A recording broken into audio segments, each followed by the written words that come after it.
حضرت حزقیل کا قصہ۔ بسم اللہ الرحمن الرحیم۔ السلام علیکم۔ زما وائس چینل کے معزز خواتین و حضرات، سیدنا حزقیل علیہ السلام اللہ تعالیٰ کے ایک نیک اور برگزیدہ بندے تھے۔ حضرت موسیٰ علیہ السلام کے بعد ان کے خادم خاص حضرت یوشع علیہ السلام منصب نبوت پر فائز ہوئے اور بنی اسرائیل کو ساتھ لے کر ارض مقدس کو مشرکین سے آزاد کروایا۔ اس جہاد میں حضرت غالب بن یوحنا بھی ان کے ہمراہ تھے، جو حضرت موسیٰ علیہ السلام کی بہن مریم بنت عمران کے شوہر تھے۔ مفسرین کے مطابق حضرت یوشع اور حضرت غالب ہی وہ دو شخصیات ہیں جن کے بارے میں قرآن کریم میں ارشاد باری ہے، جو لوگ اللہ سے ڈرتے ہیں ان میں سے دو افراد جن پر اللہ کا انعام تھا، کہنے لگے ان لوگوں پر دروازے کے راستے پر حملہ کر دو تو فتح تمہاری ہی ہے، اور اللہ پر بھروسہ کرو اگر تم ایمان لانے والے ہو۔ حضرت موسیٰ اور حضرت ہارون کے بعد حضرت یوشع منصب نبوت پر فائز ہوئے اور ان کی جانشینی حضرت موسیٰ کے دوسرے رفیق حضرت غالب رحمۃ اللہ نے کی، لیکن وہ نبی نہیں تھے۔ ان کے بعد جس ہستی نے سب سے پہلے بنی اسرائیل کی روحانی قیادت اور رہنمائی فرمائی وہ حضرت حزقیل علیہ السلام ہیں۔ حضرت موسیٰ علیہ السلام سے حضرت عیسیٰ علیہ السلام تک کے طویل درمیانی عرصے میں اللہ تعالیٰ نے بنی اسرائیل میں بہت سے انبیاء کرم مبعوث فرمائے، جن کی درست تعداد کا علم اللہ تعالیٰ ہی کو ہے۔ ان میں سے چند پیغمبروں کا تذکرہ قرآن کریم میں ہے۔ حضرت حزقیل علیہ السلام نے بنی اسرائیل سے کہا کہ تم سب تیار ہو جاؤ، ہم مشرکین سے جنگ کرنے جائیں گے تاکہ اللہ کے نام کو بلند کیا جا سکے۔ بنی اسرائیل نے جب جنگ اور جہاد کی بات سنی تو اپنی جانوں کے خوف سے بھاگ کھڑے ہوئے اور آبادی سے دور ایک وادی میں جا کر قیام پذیر ہو گئے، گویا یوں اپنے طور پر مطمئن ہو گئے کہ اب وہ موت سے محفوظ ہو گئے ہیں۔ حضرت حزقیل علیہ السلام نے ان کے اس طرح ڈر کر بھاگ جانے پر ناراض ہو کر ان کے لیے بد دعا کی، یا پھر خود اللہ کو ان کی یہ نافرمانی بری لگی۔ بہرحال ان پر موت طاری کر دی گئی اور وہ سب کے سب موت کی آغوش میں چلے گئے۔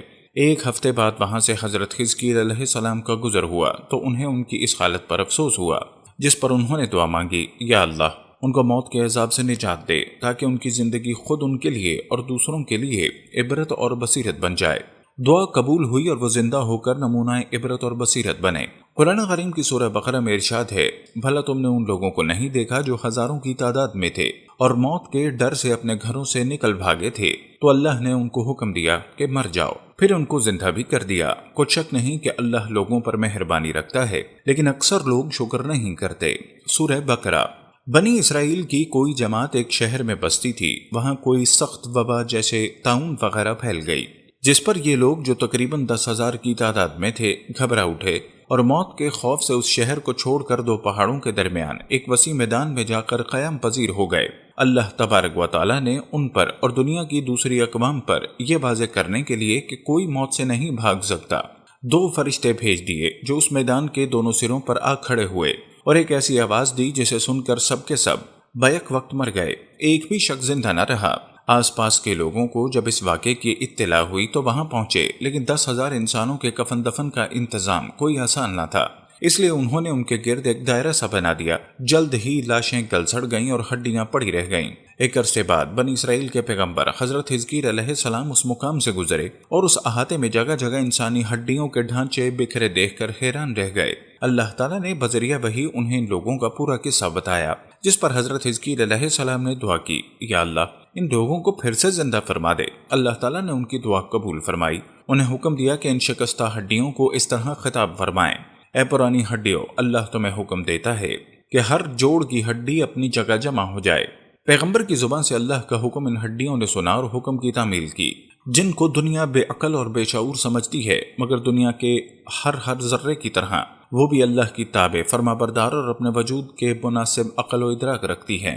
سورہ طٰہٰ میں اس آیت میں اسی طرف اشارہ ہے۔ اللہ تعالیٰ نے ہر چیز کو پیدا فرمایا، پھر اس کو اس کے حسب حال ہدایت فرمائی۔ آپ کی آواز پر ہر شخص کی ہڈیاں اپنی اپنی جگہ جڑ گئیں، پھر حکم ہوا کہ اب ارواح سے یہ خطاب کیا جائے، اے ارواح تمہیں اللہ تعالیٰ حکم دیتا ہے اپنے اپنے اجسام میں لوٹ آؤ۔ یہ آواز سنتے ہی سارے لاشیں زندہ ہو کر کھڑے ہو گئے اور حیرت سے چاروں طرف دیکھنے لگے۔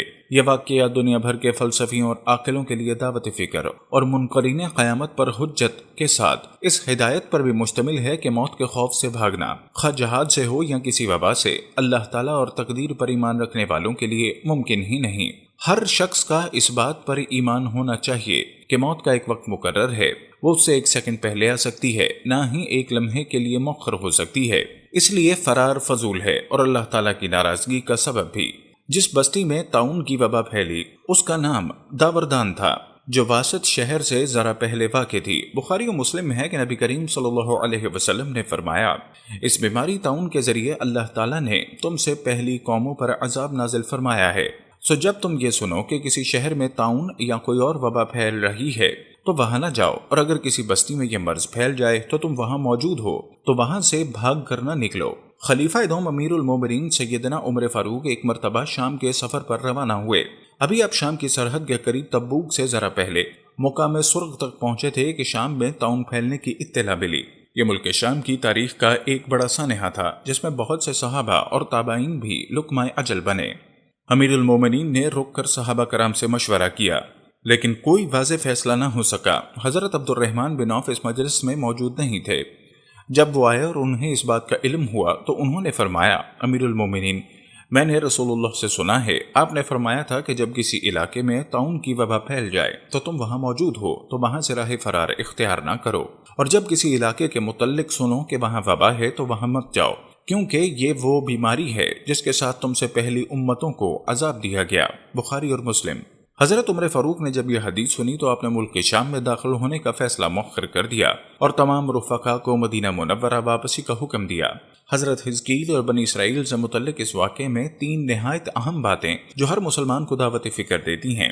پہلی بات تو یہ کہ موت سے فرار ممکن نہیں۔ سورہ انعام میں ارشاد ہے، تم جہاں بھی جاؤ گے وقت مقررہ پر موت تمہیں جا پکڑے گی، چاہے تم مضبوط قلعوں میں کیوں نہ رہ رہے ہو۔ سورہ جمعہ میں ارشاد باری تعالیٰ ہے، آپ کہہ دیجئے کہ جس موت سے تم بھاگتے پھرتے ہو وہ تو تمہارے سامنے آ کر رہے گی، پھر تم پوشیدہ اور ظاہر کے جاننے والے کی طرف لوٹائے جاؤ گے، پھر جو کچھ تم کرتے رہے ہو وہ تمہیں سب بتائے گا۔ حضرت حزقیل علیہ السلام کے واقعے سے دوسری جو اہم بات معلوم ہوئی وہ جہاد کے متعلق ہے۔ جہاد خالصتاً ایک للہی عمل اور افضل عبادت ہے۔ ہر مسلمان پر لازم ہے کہ وہ کسی نہ کسی طور پر جہاد فی سبیل اللہ میں حصہ لے۔ جو لوگ جہاد سے منہ موڑتے ہیں ان پر اللہ کا عذاب نازل ہوتا ہے۔ قرآن کریم میں ارشاد باری تعالیٰ ہے، اگر تم جہاد کے اس حکم کی اطاعت کرو گے تو اللہ تمہیں اچھا اجر دے گا، اور اگر تم منہ موڑو گے جیسا کہ تم نے پہلے منہ موڑا تھا تو اللہ تمہیں دردناک عذاب دے گا۔ سورہ فتح۔ اسلام میں جہاد کی کئی اقسام ہیں، جیسے جہاد بالنفس، جہاد بالقتال، جہاد بالعلم، جہاد بالمال۔ امت مسلمہ کے ہر فرد کا فرض ہے کہ وہ اپنے آپ کو جہاد فی سبیل اللہ میں مصروف رکھیں۔ جہاد اللہ تعالیٰ کی خوشنودی کا بہت بڑا ذریعہ ہے۔